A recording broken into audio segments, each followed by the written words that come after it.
You're listening to the Perth Property Show, Australia's only weekly property podcast by West Australian experts for West Australian listeners. Catch your latest episode every Monday at 7 a.m. Good morning, everyone. Welcome to the Perth Property Show. My name's Trent Fleskins, your host. As always, this week we have WA's top real estate agent, Beaumont from Beaumont, back in the studio. It's been a few months, mate. Great to see you, Trent. How you going? Very good. You just presented to your Beaumont colleagues recently about how to be a really good sales agent. Yeah. What do you see as being the key tenets to winning at this game in a market like this, where it's very different to a few years ago? A few years ago, you didn't have to be great at listing. You had to be really good at selling. Yeah. Now, you have to be really good at listing, and it will sell itself a lot of the time. I've been fortunate enough to see a lot of good reps over the years and good business people, and I've just found that every conversation I'm having with people, when you just saw a buyer inquiry come through then, I want the person who calls me or the person on the other end of that conversation to be more informed than they were prior to that call. And business will tend to come to you, you build that trust and rapport as opposed to just being one of three agents. And some of the best referrals and leads we're getting now are not necessarily people that actually transact with me, but the people that have either inquired or dealt with us, and then they're calling us back about other things, and business flows from that. So giving, a bit like you do obviously with 882, you're actually giving knowledge, and I think people want to know. What also verifies your knowledge. If you give knowledge, it means you've got it to give in the first place. Yeah. How about data? It's a big thing changing these days. As a real estate agent, there's a lot of data houses out there trying to own that data of the client you've worked so hard for in the first place. There's two ways of looking at it. One, you can see it as negative because there's only so much of the pie and people obviously eat into that. But I also think you can see it as a positive to keep you on top of your game. If you bought a property from me 3 years ago, I don't own you. Any agent can deal with you. So it makes you, I guess, more aware of how important it is to keep those relationships strong. A bit like when people talk about, they refer to their chiropractor, their doctor, their settlement agent, their accountant. You really want to be seen as their agent. Yeah. But I think for too long, real estate was just too transactional because the average selling years was maybe 7. I'd like to think that if someone brought from me today, even if they're not selling for 6 years, I don't stop speaking to them. I let them know what their asset is worth, what's happening, the trends, things they might not know. And again, that amplifies my business much more than I don't do bus stops or those sort of things, but that tends to create a following and a tribe because you're giving. You sell 200 properties a year. Is it possible to actually have a relationship and remember all these people after 10 years? You've dealt with 2,000 people formally and probably 10 times that informally. It is, actually, believe it or not. I mean, I have systems in place for it, but from the moment a call comes in appraisal, my team, the first thing we do, save the person's details, save the type of property. So when I actually, whether we sell a record price for a 4x2 or we're starting to see a trend for development sites, I can communicate with them. I don't just blanket, just sold, just listed. I'm actually speaking to them about their situation. If you inquired about a motorbike and I started seeing information on a caravan, you probably disengage pretty quickly. But if I'm actually giving you what's relevant to you, those relationships, and people pick up the phone and say, hey Shane, I received that email. Can you tell me a bit more about that? They had no intentions of selling, job transfer, loss of job, loss of marriage. They're informed at come that time when they need to make a decision, they know who to speak to. Do you think the advent of those electronic direct mail systems, like your Active Pipe, do you think that's helped, especially the best agents, in maintaining that relationship in a soft, warm way where, back in the day, you didn't know whether the person you were cold calling wanted to hear from you? Yeah. Whereas with a lot of these systems now, you can tell who's engaging with you without engaging with you, and then you sort of have a confidence as an agent, I would assume, that if you call them, they've been waiting for the call. Like anything, whether it be social media, things don't work unless you work. So they're value add systems. I was still doing all those things without them, but it certainly makes it a bit easier. It's not a replacement. Yeah, you've got to be active. You've got to know your product, because it's all well and good everyone looking at realestate.com, looking at these portals, but to know everything about the product they're looking at can be a real point of difference. How's the market going for you? I've never seen anything like it. I've been selling since 2006. I guess the higher end, I know that slowed a bit because it's the pool of buyers that maybe pre-COVID could afford a $2 million home's a lot smaller on the back of the interest rate rises. But without stating the obvious, people need a home, and you've spoken about it. I listened to you on the radio. We have a bit of a crisis at the moment, but I think the legs in this market are just so different to what it was in 2014, where everything was mining related. When I did that podcast with Mark Boris, the same thing. I highlighted everything was, whether they're moving here for mining work, whether they're mining related industries. We're dealing with young families, all sorts of buyers that are seeing WA as a great place to live, have a great lifestyle at an affordable price point. And that's before migration, because all this migration talk hasn't actually really happened yet. I just can't see it slowing. But well, also, is what you're saying is it hasn't slowed since hasn't the last, slowed at all. Has it gotten even tighter it's since the last more time? competitive than it was last time we spoke. What I will say is I monitor numbers a lot. There was a bit of a lull in the market, which I think was November, early December, where people were waiting to see what happened in the new year, and it didn't slow. So I think anything that's transacted probably late last year, I think you'll look back and think was really good buying. I've seen that happen maybe the last 3 years in a row now, where February, March is nearly a step change in price. People say, people getting into the market from school time. But I think there's a lot of factors that move into it. I think it is a psychological thing of starting the new year, setting goals. Mm-hmm. It is the weather.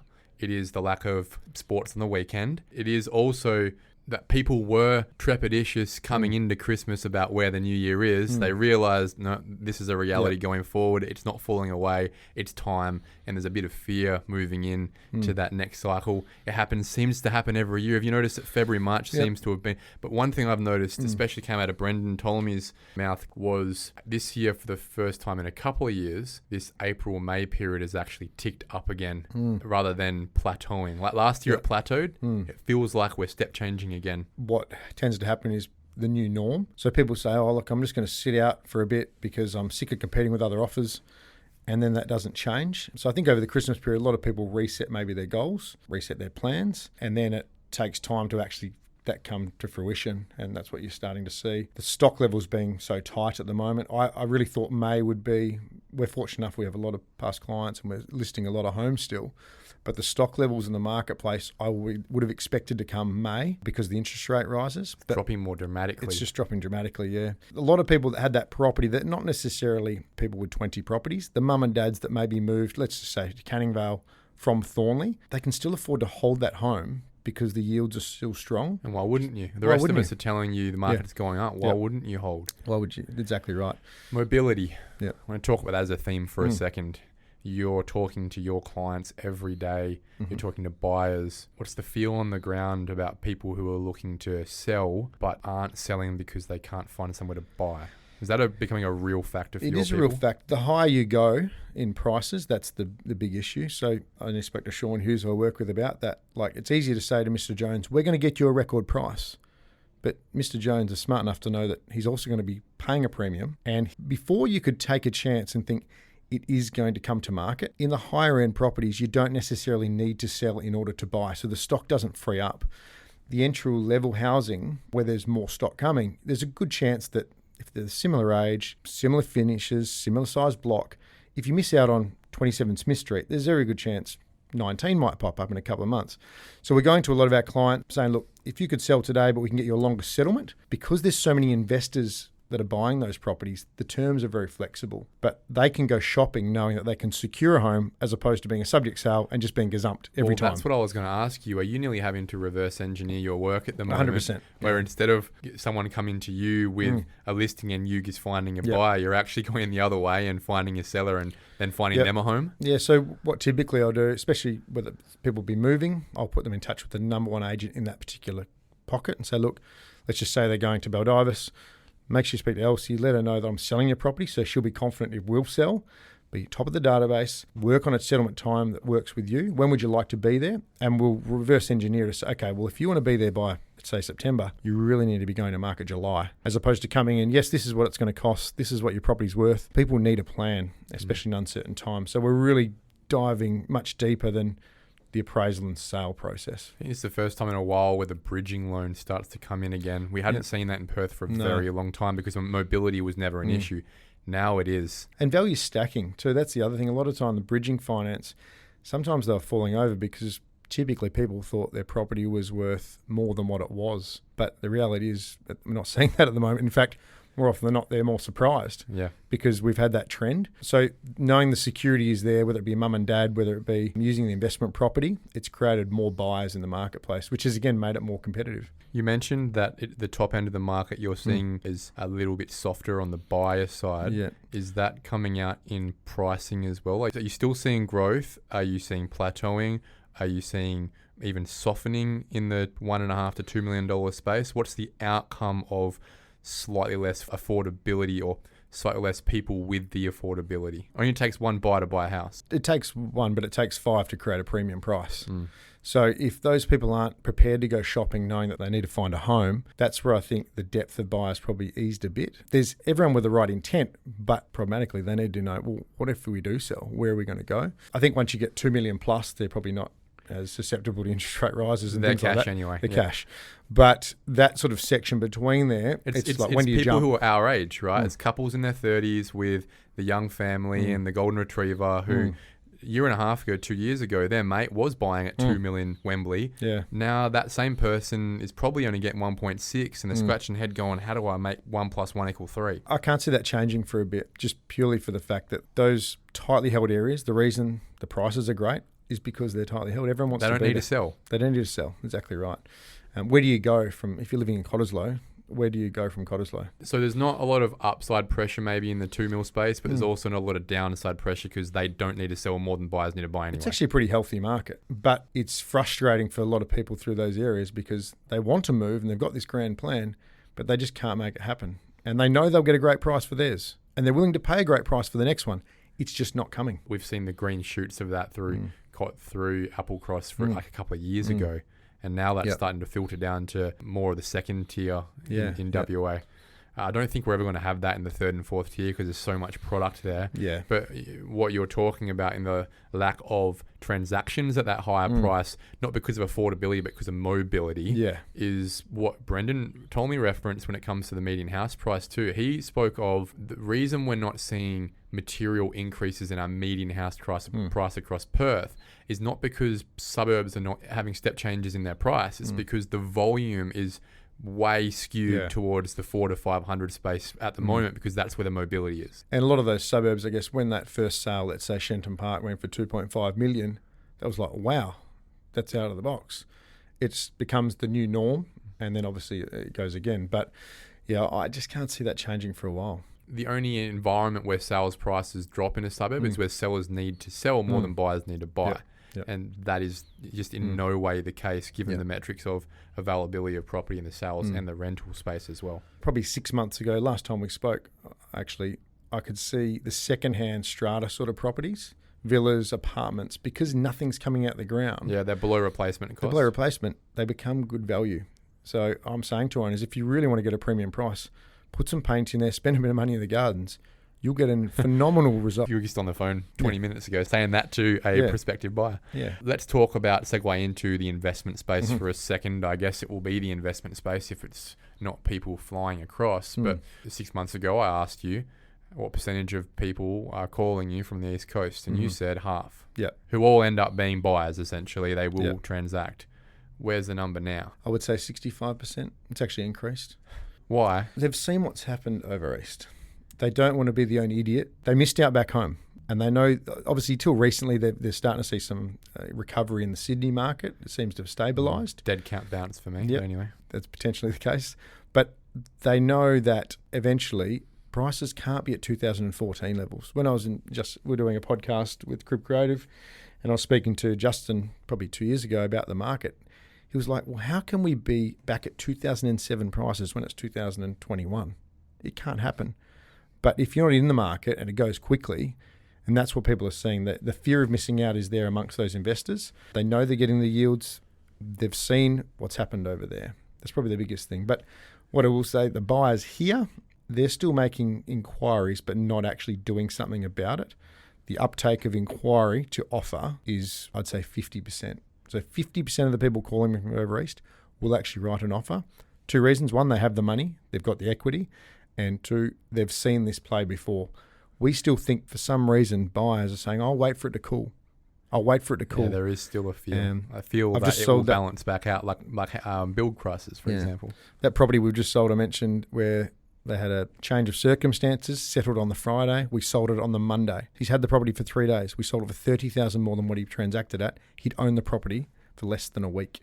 Is it worth that? Well, if the market's willing to pay that and there's not enough supply of that particular product, that is the market. Has the percentage of East Coast buyers increased because you're getting more quantum of East Coast buyers or less West Australian buyers? Which one is it? No, definitely more an increase of East Coast buyers.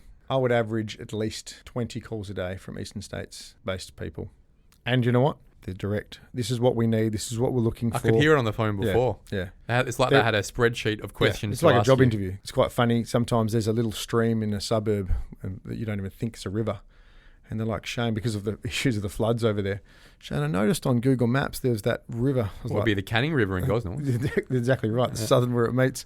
Oh, does that flood? I said, well, I used to go yabbying there as a kid, and I've never seen it more than ankle deep, but I understand your concerns given what you've been through. There. Yeah. So, they're really doing their research. Perfect example where years ago to think you'd actually create that energy around a property. The worst thing I hear in real estate, it's only been on the market for a week, Shane. What else is out there? When I first started in 2006, you'd have to wait till the paper on a Friday night to get an idea of where the home opens are, or you'd go to the front of the real estate office. This information, as soon as I list a property, I can put it in front of realistically 1,000 people within 5 minutes. So it's so fast paced. Not to say you still don't have to have a process to ensure you're still getting top price, but it's pretty frantic at the moment. How many offers are you getting per property right now? 7. Where was that at Christmas time? Probably half. July last year, probably 6 or 7. Yep. Christmas, definitely. There was a bit of a lull, and I think people were waiting to think it will pull back. And they're like... With interest rates, okay, interest rates, and probably we've seen a couple of false starts. This is different. Stock levels don't lie. Yeah. As simple as that. It is cool to have you come in. I know we chat on the phone a bit, but it's cool to have you come in and a top real estate agent is corroborating the same experiences that the top valuer in Perth is having. And you're not talking to each other, right? But you're both saying the same thing to me, that it feels like it's happening again. Yeah. When I started in 2006, average days got down to 13, which is basically where we're at now. It is, yeah. What I say to people, stock level wasn't as low. There was actually 3,800 properties in total, but at the time, Baldivis didn't exist, Ellenbrook didn't exist, Averley didn't exist, Alkimos didn't exist. Perth was half the size. Yeah. So if you actually compare it now... Yeah, per capita, we are way lower. It's scary in that regard. I think it's about 3,800 properties established on the market, give or take. Take land out of that. Basically, if nothing else came to market in less than a month, there's nothing left.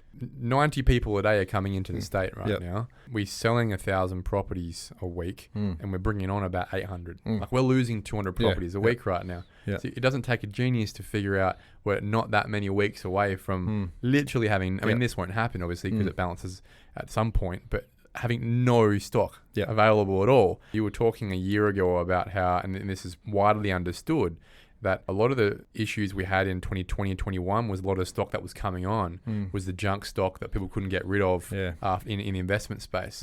That started to change a little bit now in that, there's not much coming on in the first place, but people are for the first time starting to think about renovation as a strategy too. Have you seen that? Without a doubt. And for the first time in quite a while, you're actually getting return on investment plus some. But again, because if you went and brought, let's say, use Canning Vale example to find a block in Canning Vale to try and build on it, there was just no way you could remotely get within cooey of what you could get if you updated a home and maybe make it more appealing to a young buyer because you put a new kitchen in, nice splashback, stone tops, so it doesn't feel like mum and dad's place. You're going to get a great result. I expect to see the renovations continue because, again, if they can't find something, they can create it, especially with those better areas, because people tend not to leave Wembley or City Beach. Or Gosnells. Yeah, if they're happy there, they want to be there. Yeah. So you'll start to see a lot more of that continue, which will also have an impact on, I guess, the pricing through the areas. Like I just saw one this week, it was a really nice home, $595,000 for a 4x2 in Gosnells. I don't think we could have that conversation 2 years ago. No. We were talking about strong prices in the 400s. We're reaching the mid-4s, Trent. Yeah. Brendan had that same comment a couple of weeks ago about Huntingdale. Bought a property for 400, renovated it for 100, and then sold it for 600. I just don't think we would be able to have those conversations about 600s in the Huntingdale region, and that would resonate with you. And the depth of buyer. It's not like someone popped up and made a mistake. There is solid depth. It's a really good point, actually. A lot of the Eastern States buyers have now realised, the old AutoVel thing that pops up on properties. Yep. It's really important to highlight when you are getting caught up on those. If you keep missing out on really good properties, you've got to remember it won't factor in corner lots, subdivision, renovations. You've really got to do your own research. So we're seeing a lag. I had one the other day that we sold for $450. The AutoVel thing that you see on the bottom of Domain was $363. Yeah. And that was because a mortgagee sale went last on that street that was uninhabitable. Probably more first home buyers get caught on that. Sometimes the broker will print off the AutoVel to help the young child out who's looking at buying. Quasi-buyer's agent with a bit of bravado and saying, don't pay more than this. And that's the issue, right? Is that the mindset of especially first home buyers in Western Australia is don't pay more than this. Don't get ripped off. So I think about the people now that probably missed out by $5,000 July last year. It's probably cost them $50. It's pretty crazy. I've got friends who missed out by $10,000 in 2019. It's cost them $400, and they probably can't remember if that buyer for that property. If you actually said to them, "What'd you pay for it?" They'll go, probably $9. Round numbers. Yeah. The person that missed out will never forget it. And that's the irony of decision making is we're so micro at the time. The second we live in it, we start to forget the quantitative outcomes and we feel the qualitative outcomes, because at the end of the day, whilst we're trying to make good financial decisions, the outcome is our livelihoods. So it's scary to think someone can miss out on their dream home, but they're going to Bali in 3 months and they're going to spend $5,000 on a trip, but they get caught up on $1,800 between maybe securing a property. At that time, it's a big deal. But with anyone buying at the moment, if you see a property you like, if you look at that property and you found out 3 months later it went for $981 and you would have paid that, you're going to kick yourself. So only compete with yourself and start to pay what you believe it's worth. Don't so much worry about what you're competing with. And that is the reality right now. I said the same thing to a friend of mine in the planning space just today. They wanted to spend $1 million. I said, don't be afraid to spend 1.1. It won't be the end of the world in Vic Park or South Perth. The rental space, you're building yourself a little rent roll. It's coming along quite well. How's your experience going with regards to dealing with tenant applications, pricing? There's a couple of things. I think for landlords, I've got property myself. I think about 4 years ago, one of my tenants was about 2 months behind, and I was like, look, potentially it's the best of a bad bunch. We didn't have some great applications, so you work with them. The tenants at the moment, they're fantastic. Actually really good people have sold their home and they're having to rent. It's ultra competitive, so landlords can actually get to choose who they want to take their home as opposed to just anyone. We just had a property which sold for $300,000, a 2005 built villa. We always give really conservative numbers when it comes to the buying phase because we don't want people to be short as much as people want it to be high. When you go to market, if you get a great surprise, that's great. We said $450 per week, so that's on $300,000. 6 applications went for $500 a week on a 200 square metre, 3x2, 2005 original villa. $300,000 villa getting rented for $500 a week. One around the corner went for $275 3 months ago. That's just been leased at $450 a week. That's an 8.5% yield, Shane. And realistically, they're probably going to get growth with that. That's the other thing. Well, you'd expect capital growth, but given the fact that the same villa will cost $300,000 to build, let alone the land price. And we spoke about that 6 months ago. Exactly right. So these are still available. They're still available, but I think that space is going to close really quickly as people start to go, well, hang on a minute, if I'm getting that return and it's going to cost that to build, why wouldn't I jump in? Because nothing is coming out the ground. And I can't see that changing for a while. That is the new base. So. And exactly right. And I can tell you from my perspective as a developer, there is nothing coming out of the ground anytime soon in the investment stock space. To be frank, around the median house price. The only stock, ironically, that can come to market, that is coming to market, is Western suburbs. It's the only place where the buyer pool has the ability to pay the premium the developer had to pay to get it off the ground in the first place.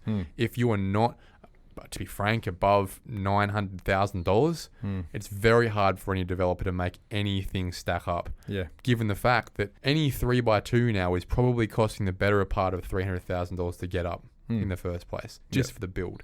The land component, at a minimum, is probably $250,000 in most infill areas. You're not going to get 300 square meters or 270 square meters even in any suburb, to be frank, for less than $250,000. So we're at $550 now just to build something. There are still so many properties on the market that are 3 to 5 years old that are less than that $550. Why would you build as an investor if you could just buy established, all landscaped, ready to go for $480 or $520 without having to wait?